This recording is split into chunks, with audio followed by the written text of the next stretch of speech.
एक बुजुर्ग व्यक्ति बड़े चाव से सैंडविच खा रहा था। तभी अचानक उसकी पत्नी घबराई हुई जल्दी जल्दी आई, चिंता से भरे चेहरे के साथ एक और सैंडविच जमीन पर रख दिया। फिर जल्दी से उस तंग कमरे में छुप गई और कांपते हाथों से स्वेटर बुनना जारी रखा।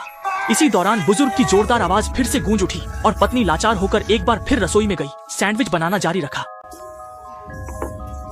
इस बार गुस्से में उसने पास रखे डिशवॉशिंग लिक्विड को बिना सोचे सैंडविच में मिला दिया और जल्दी से पति को पकड़ा दिया। हैरानी की बात यह थी कि पति को कुछ भी पता नहीं चला, वह अब भी बड़े चाव से सैंडविच खाता रहा। पत्नी स्तब्ध रह गई, लेकिन उसने कुछ नहीं कहा, बस चुपचाप कमरे में लौट गई और फिर से स्वेटर बुनने लगी। लेकिन ज्यादा देर नहीं बीती थी कि पति की गुस्से भरी आवाज फिर से सुनाई दी। पत्नी के मन में फिर से असंतोष की लहर उठी। उसने हाथ में पकड़ी ऊन को नीचे रखा और दोबारा सैंडविच बनाना शुरू कर दिया। जैसे ही उसने हैम को ब्रेड में रखा, अचानक उसके भीतर गुस्से की लहर दौड़ गई।